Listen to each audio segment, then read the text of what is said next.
Okay, Michael. We can only record for 20 minutes. So. Alright, and then it cuts off, yeah, no problem. That's fine, we can keep going. So at least now we know that we have 20 minutes. Yes, it's a good way to keep time. Actually, I didn't know that. Right, okay, so we've got a number sorted, that's fine.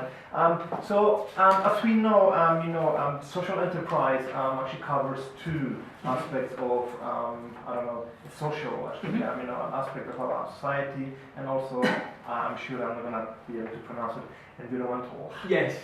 So is your company actually, focusing on that aspect of the social enterprise, and are you contributing in any way to that?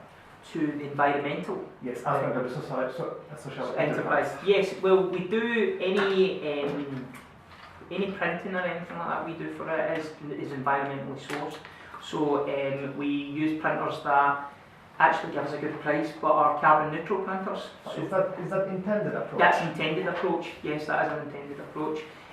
Also, as well, there will be certain aspects that if we're dealing with, say, a client in Argyll and Bute, that's a very big geographical area to cover. So what we will do to save transportation costs is we'll do an online. It's not the first time I've done a group presentation via Skype. As another option to do in that. I think that feeds into both environmental impact and practicalities as well, so if I was to travel from here to the certain areas of Argyll and Bute every time I do it, you're talking about an hour and a half each way, so this way we can, yes, so, and also the journey time for myself, so there is that as well, but we do have a kind of, we want to look at any sort of business decision that we do like to have a look at how it affects overall society, or how our impact on our local communities.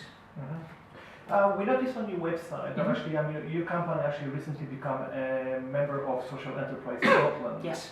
How does actually affect and benefit your company then? I think the good thing about that is you are linking in with social enterprises all over Scotland. Social Enterprise Scotland recently done a profile on us, just kind of talking about our model, talking about me setting it up, and very similar situation that we're talking about today. That stimulated other third-party social providers to go, oh, that's something that we could be doing with that, and to make contact and link in. So it became more of a networking establishment more than anything else.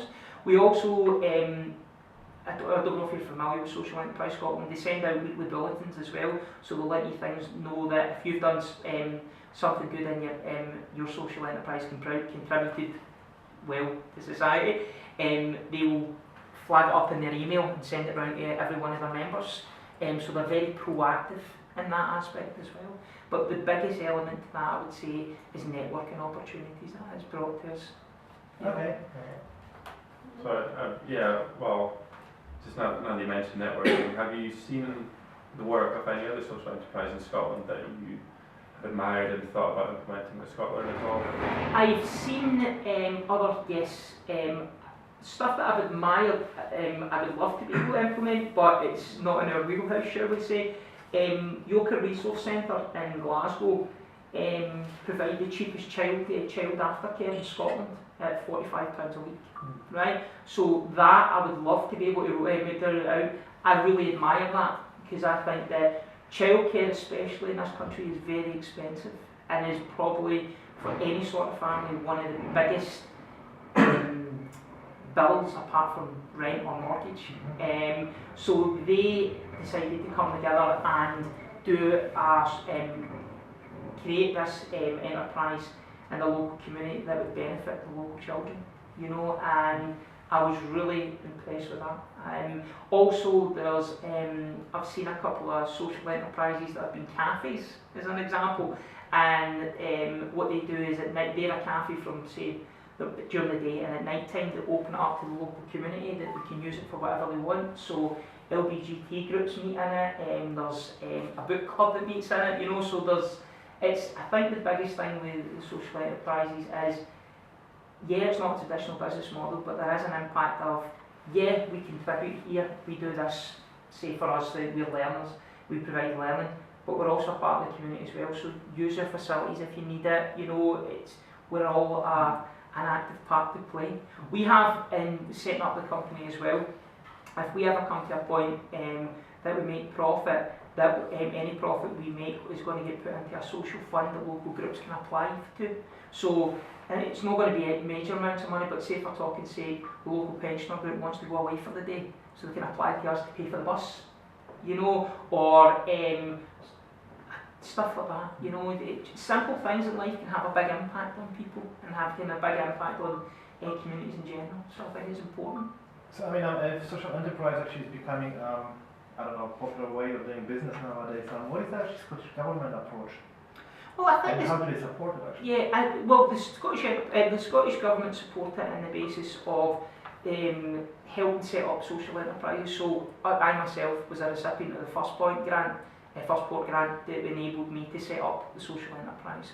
So we were originally awarded £3,500 to legally register us, to get our insurance up and running, you know, the fundamentals that you're needing for a social enterprise, or any sort of company, sorry. So I think that they're good in that. Also, I think as well that with the Scottish Government's Community Empowerment Act, and what they're looking to devolve more resources to local communities and make the decisions that best suit them, I think it's an impressive thing as well, because I think that's going to stimulate more social enterprise, more socially aware communities, and getting involved in things. So I think the Scottish Government are starting to make a very good aspect in that one, and I feel that, yes, I think everybody can do more. The job is never done, but I do believe that they're starting to realise that there is big decisions. Going back to something you mentioned earlier on about social enterprises that you admire, there's one especially that's based in Ayrshire, and I think, I'm probably going to say the name wrong, I think it's called Pony Project or the Pony Express, something like that. What they do is they rescue at-risk ponies and donkeys, I believe, as well they've got, and they work with children with autism and teach them how to be aware of when people are sad, when people are happy, and they actually have an aspect of teaching about bullying, because one of the big ponies apparently bullies one of the lower ones, and they use that as an aspect. So that's something that I admire as well, but that's how a local community decided we've got an issue here, and how can we best suit it. You know, so I think with the Empowerment Act, I think that's going to stimulate more of aspects like that. Okay, and us being a business student, Yes. okay, we have to ask this question because That's not a problem. we've been actually debating this last couple of days, Yes. you know. And so, could you tell us more about, you know, your financial structure of the business, and pretty much, you know, how different is that from the actually the traditional business model? You Right. know, If in your case, actually. Yes, obviously with a traditional business model, you're going to university, you're paying a fee, right? Whereas the Scottish Government's paying for it, or if you're an international student, you're paying for it yourself. You go to college, it's the same sort of way. You deal with a private provider, you're paying for a service, right? We're different, you're not paying for a service from us. We are providing a service free of charge to anybody in the community, right? So that's what it kind of throws the traditional business model on its head. But what we do then as well, as a flip side to that, as a way to generate income, as we approach other charities and third sector providers, so housing associations, right? And we'll provide their staff with training for a cost, right? So we'll go in and talk about the pitfalls of rent arrears. Housing associations know what rent arrears are, but how it can have a transcendent impact on their tenants, and how it's easy that early intervention is more important than later intervention. So we'll go in and provide training to their staff for a nominal fee. We then use that fee to fund the social enterprise. So it's a completely different. So that doesn't sound like a sustainable business model. Well, at the moment, as I say, sorry, at the moment, we've been the benefits of some local funding to help us get established in that. But at the, that's the kind of, we are bidding for funding from providers, so third sector providers, to provide services, but we're also using this as another way to supplement our funding. The difficulties with any of the some social enterprises is we are there to provide good for all, but it's not like a traditional business model that nothing will happen unless you've got the money. You know, we Yeah. will try and do more with less, if you know what I mean. But that is the kind of difficulty with. We do get business support from First Point as an ongoing basis, and they'll support us right all the way through it. So they've helped us with our business model going forward, and they are keen to help us link in with other people. But at the beginning, yes, it is difficult. There's no difference. So from what I understand, Yes. everyone who actually is involved in your business actually works on the voluntary base. Yes. Is that actually, is there hope that actually it will change in future? Yes. The hope is that we will employ people, and the employing people is an aspect that we are looking into. But it's the same with anything. We need to secure funding for that in the initial term, Yeah. and then set up legacies from that. We do want to employ people, yeah, and it will be local people that we think. So what would you say is the difference between your social enterprise business and just a simply voluntary work? Voluntary work, sorry. I think with voluntary work, you don't have to necessarily be experienced in the area that you're working in. So let's give you an example. If you were volunteering, I'll use a youth group because that's what I was talking about earlier on. If you were volunteering in a youth group, basically all you were looking at is you're a credible member of society and you're willing to give up many of your time. You might actually not be doing it, you're just there in maybe a supervisory role, you know, make sure that the children don't damage any of the equipment or anything like that. You're not actually fully engaging. I think with our kind of model is we are getting volunteers, but the volunteers that we're getting in are people who have a professional aspect to them, they have a professional career in whatever field it is. So we'll say the NHS one.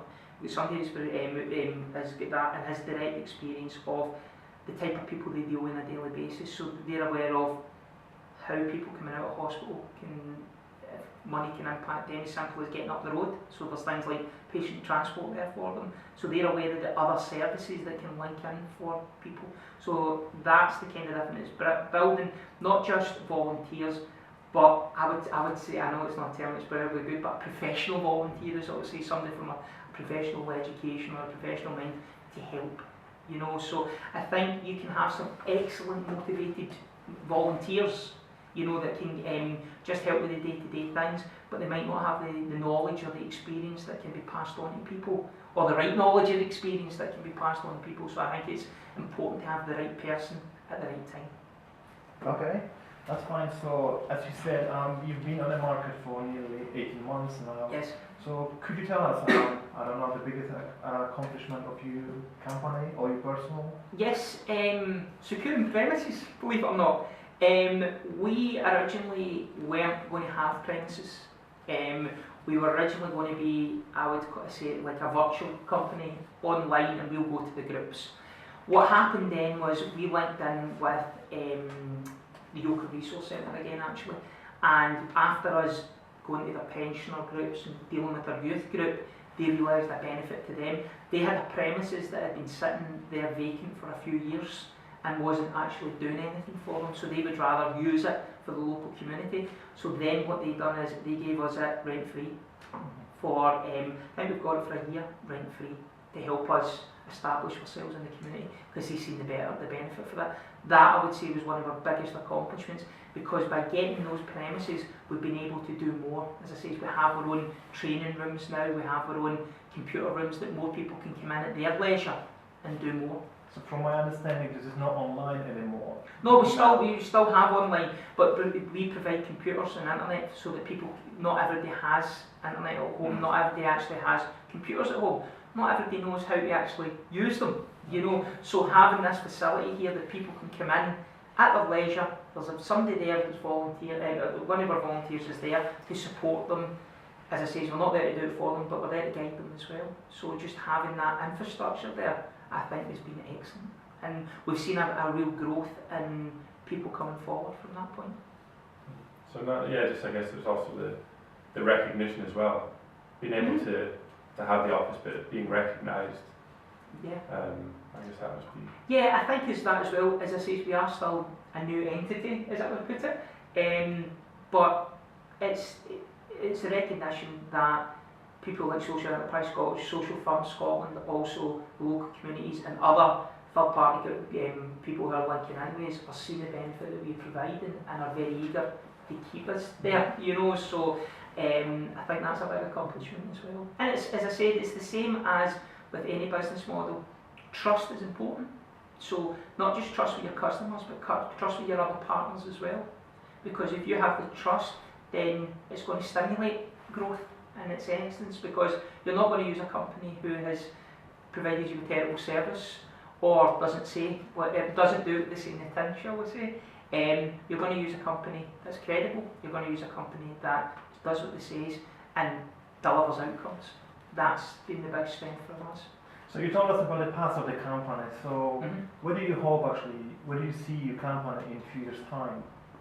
I would see us in a few years' time still in the same premises, but I would see us having some staff actually working full time on the project.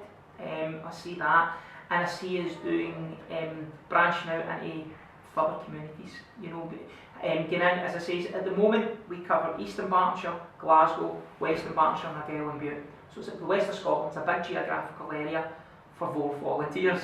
You know, it is a very big geography. So the more professional staff that you've got, you'll be able to do more work in these communities that need it.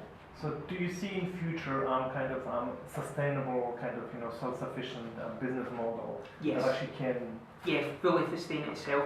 Prior, when I first had this idea, I didn't know how to set up a social enterprise.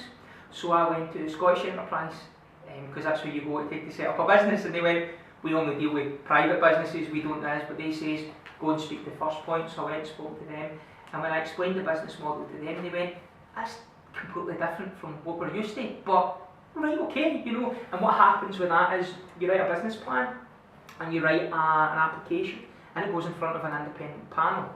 The panel that we went through in front of is very highly competitive, and we get the highest award. So they do see it as well. They are looking at other aspects of developing the company, and that, as I say, they provide long-term business support to social enterprises that have went through them. They also provide training and development as you're going on as well. All of that's free of charge, and that's another benefit of the Scottish Government, because they are paying for that, in all fairness, because everything does come down to money at the end of the day. So they are indeed paying for that. So I think, yes, in the future we'll have our business model more stabilised, but it's the chicken and the egg, shall we say. You need to have the staff to be able to be there 24/7, but more than what we can at the moment. And I think once we get past that hurdle, I think we will be able to take it further, take it to the next level, shall we say.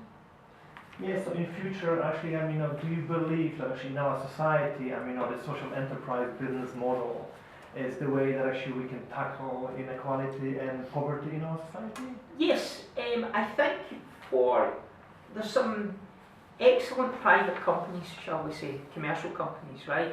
But at the same time, they have a purpose, and that is their purpose. And there's no right or wrong to this one, I'm not one to judge, but their purpose is to generate profit. For whatever reason it is, whether it be for one entity or for shareholders, that is their purpose.